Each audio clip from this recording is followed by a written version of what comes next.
So if you get, say, a job at national lotteries, that becomes your profession. If you got it at the Electoral Commission, that becomes your profession. So the first thing about One of the projects of the Energy Quest Foundation is the Energy Career Seminars. We annually organize the career seminars to support individuals with career interest in energy and others vying to grow in the sector. Enjoy snippets of our previous seminar. I want us to commend and thank Leslie for what she's doing.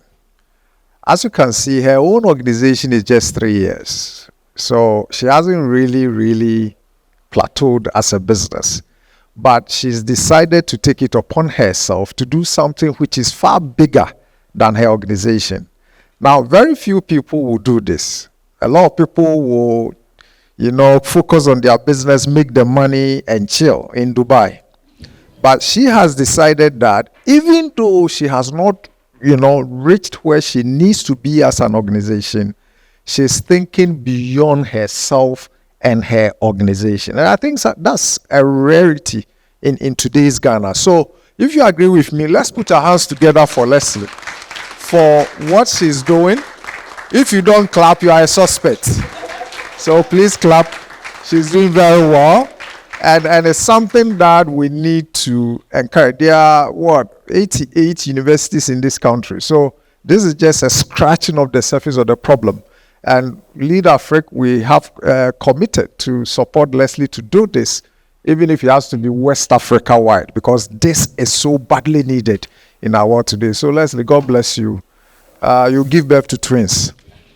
Or you don't like that one? Should I take it back? All right. So why should we plan our careers? I'm not that, but I've seen a few things in my young career.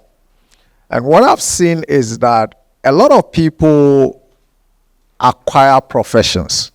And I'll explain that. We acquire professions because when you finish school, you have no clue what you are doing. And so you write applications. I wrote 22. And then I got the first one. So you write applications, and if a company calls you, you go in there, and that becomes your profession. So you didn't plan for it. You just responded, and so if you get, say, a job at national lotteries, that becomes your profession. If you got it at the Electoral Commission, that becomes your profession. So the first thing about planning your career is that it allows you to dictate your own professional development. It allows you to grow on your own terms, and not because this is the job that came around. Because maybe your passion is in this aspect of the corporate world.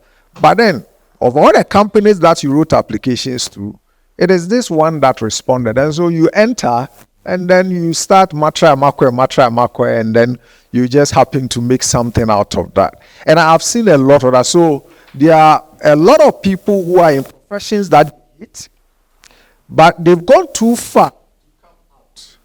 Especially when you have 8 years to retirement. And so you dread going to the office every morning because you don't like it, you don't like your colleagues, you don't like what you are doing. But it helps you to maintain a certain lifestyle, so you can't come out of it. And so you are angry, and then you are angry at your customers, even though we have no fault. So at the end of the day, you are losing out because it's affecting your health, it's affecting your social relationships. Your company itself is not getting the best of you because you really don't like what you do. And so when you don't plan, this is what happens. And the young people here, you have the benefit of this to be able to plan your career from today, so that you don't become blown away by circumstances, but you actually chart a path for your own progress in life. Now, nobody here will embark on a journey without a destination in mind. And so planning your career allows you to determine, to the extent possible, the end game for you.